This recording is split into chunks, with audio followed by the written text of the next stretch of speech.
yi argument il m'a wax soupçon de surfacturation, incapacité des marchés, etc. Moom la Cheikh Tidiane Dièye jox DCMP. DCMP objectivement amul les éléments factuels pour pouvoir donc juger de la pertinence de ces actes. Kon, elle risque d'être induite, d'être menée en bateau, comme Cheikh Tidiane Dièye a mené tout le peuple sénégalais en bateau, en disant que lii ci oto tax ñu dàq ko, kii gestion gabegie moo tax ñu dàq ko, te lii moo tax ñu dàq ko. Lañ ma dàqee mooy nungul marché bi ci ñi nga xam ne ñoom la ko commission des marchés joxal ma ko Delta joxal ma ko Vicas ma ne ko maa lànk ndaari ba tëdd ci suuf du ma ko def tey du ma ko def ëllëg du ma ko def gannaaw la.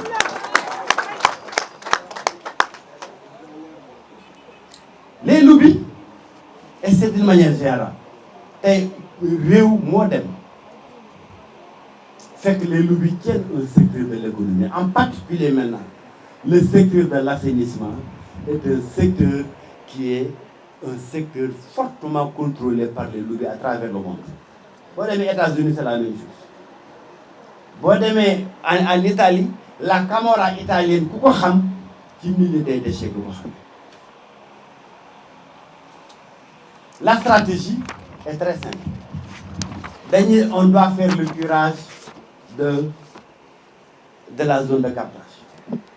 Une entreprise sérieuse qui, pour calculer ses coûts, proposer un prix, tu vois les entreprises du lobby, nous avons cassé le prix, nous avons moitié, nous avons quart au prix. Donc, toutes les entreprises sérieuses sont systématiquement éliminées des marchés. C'est l'occasion pour moi de demander solennellement au Premier ministre de faire l'audit de tous les marchés de ONAS, l'audit technique et l'audit financier de ces marchés, pour voir si avec les coûts avec lesquels on a gagné ces marchés-là, c'est possible de faire ce travail-là. Quand moi, il y a des pertes, l'ouvrage a 300 millions, vous proposez 83 millions. Entreprise sérieuse, vous faut proposer son coût réel finalement dañuy dem bañ marché ONAS jarul sax tey nga fay postuler am na ay borom ba pare xanaa des marchés très techniques comme les sondages yoo xam ne y a des entreprises sérieuses comme STBF yoo xam ne ñoom donc SVTP yoo xam ne ñoom ils compétissent et gagnent sur ces marchés parce que c'est des marchés sérieux mënoo fa def tappale xam nga sondage mooy lan sondage mooy Dakar xam ngeen ni li ci ëpp ci sunu réseau yi dañoo màgget da ngay jékki-jékki donc mu am benn trou mooy réseau ba màpp réseau bu màppee kenn mënu ko liggéeyu tappale yooyu doo fa gis entreprise tappale entreprise yi liggéey sérieusement ku mel ni caytu nga fay gis entreprise bi liggéey sérieusement ku mel ni STBF nga fay gis entreprise bi liggéey sérieusement ku mel ni EGX nga fay gis waaye yooyu marché doo fa gis entreprise tappalekat yi parce que boo ko tappalee bu soobaa tur bi ñëwaat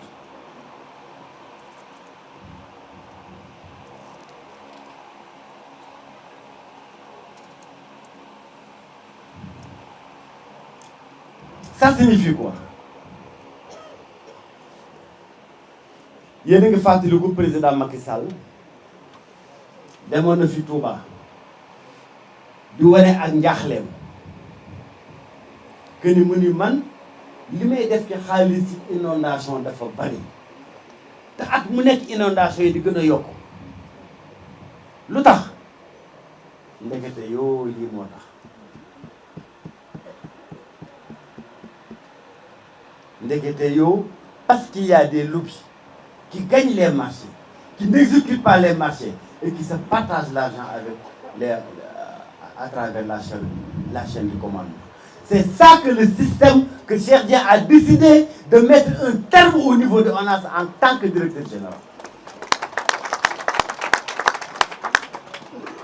loolu nag boo ko ñemee da ngay ñemee doit am benn accointance avec les lobbies da ngay ñimee doylu da ngay ñimee da ngay xaw a ragal yàlla tuuti te ragal naa yàlla na doylu na te ñimee naa combat. Je peux le perdre. Je peux le perdre. Comme j'ai perdu ce combat-là contre les lobbies. Mais doutez, si c'était à refaire, je le referai parce que dama gëm ni Sénégal tey ñu ko bëgg ñu patriote ñu ñemee jàkkaarloo ak lobby di xeex ak ñoom ñooñu mën a yëkkati seen Sénégal. Le plus simple pour moi, mais c'était de me ranger. Le plus simple, c'était de me ranger. ñoo gis ñëpp di feccee benn tànk man tamit ma ñëw feccee benn tànk buñ jëlee seen 200 millions c'est duma 50 millions ma def sama poche parce que na ñàkkuma fee rek kenn ma jox 3 millions 4 millions buñ ma doon jox 200 millions yi demee laaj un quart 50 millions def sama poche noppi waaye su ma defee 50 millions sama poche noppi bu suba inondation am zone de captage bu suba inondation am Touba su boobaa su ma tëddee du ma neloo parce que man koor la.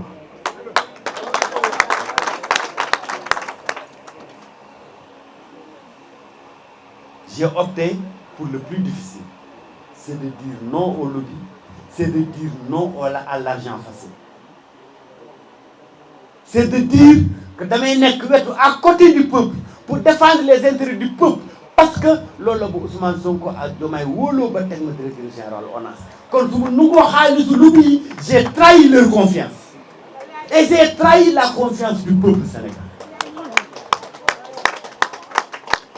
Cheikh Dieng ne mange pas de ce pain des lobbies.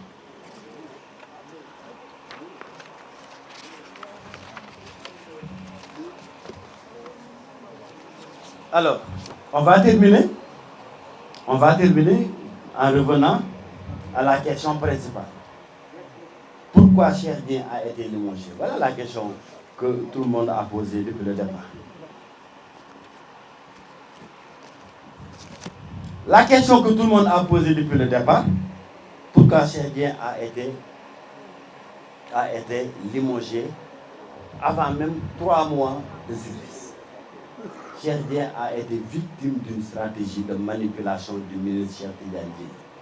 Comment? La première étape a été pour le ministre Cheikh Tidiane Dièye de créer un climat de suspicion.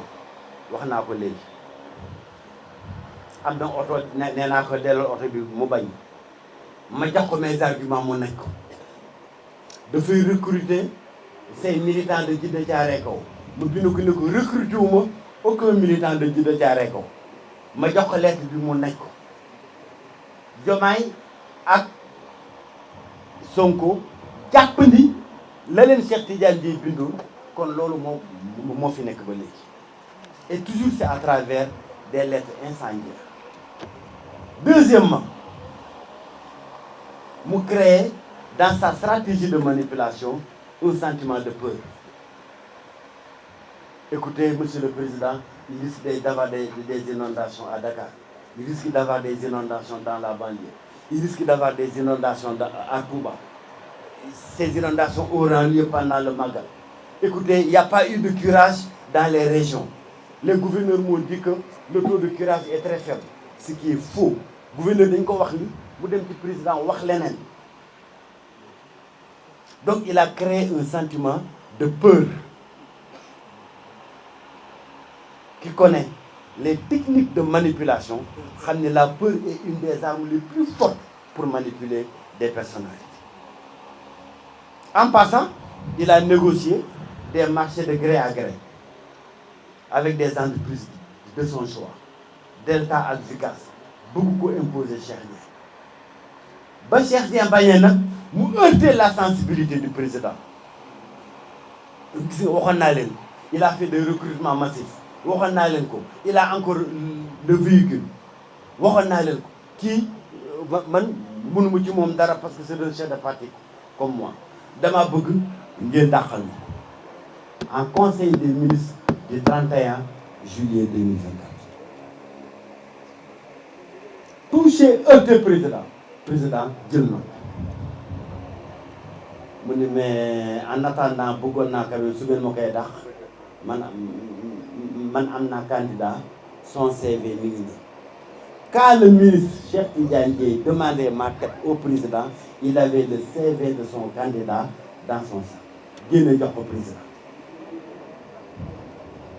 Je vais vous donner des indices. Son candidat, c'est un maire dans la banlieue. Son candidat, bi ñu doon def ay lancement ay programme ONAS dafa ne yóbbu leen ko dans sa commune. Comme ça, on va montrer que c'est quelqu'un de populaire. Qui moo defoon mobilisation fukki kaar ak juróom-ñaar yóbbul ko ko. waa Femme Action Développement def mobilisation fukki kaar ak juróom-ñaar yóbbul ko ko. ndekete yow la machination était en cours depuis plus de 2 mois. mu utilise ONAS pour faire des mobilisations dans la commune de ce maire de la banlieue. Plus du waxoon naa la ko gis nga imaginer kii c'est un maire trop populaire suñ bëggee gagner banlieue on est obligé de passer par lui. Président ne ko waaw dégg naa ko wante man seeni génn lay noonu.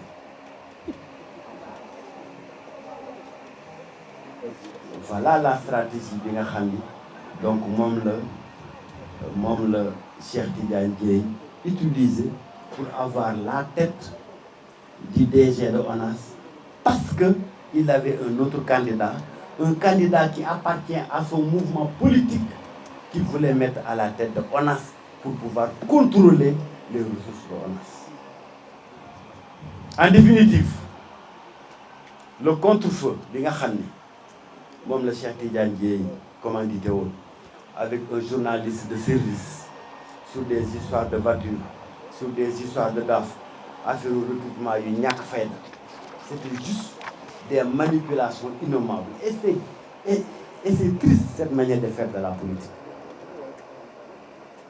Man dama bëgg nit ñi bu ñuy def politique ñu ànd ci ak dignité, ñu ànd ci ak courage, mais ñu ànd ci ak gëm yàlla, ànd ci ak setal parce que politique saltewul. Man Cheikh Dièye du ma mës a def lu salte ci politique. Politique jarul lu ma ko. Politique du ma yàqal dara ci sama diine. Politique jarul lu ma ko. Wante li nga xam ni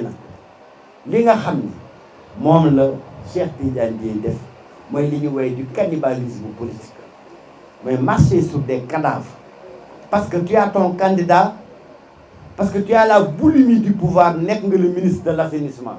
Loolu doyu la gis nga ni ONAS am na ay moyens nga ni moyens yi yéenewuma ko un allié sama mouvement laa ko yéene kon naa def toute une manipulation ba jële fi le maire Cheikh Dieng jële fi le DG Cheikh Dieng pour teg fi maire bi nga xam ni mooy sama candidat. Voilà la stratégie de manipulation bi nga xam ni moom la Cheikh Tidiane Dièye def. Et aujourd'hui un ministre qui s'est livré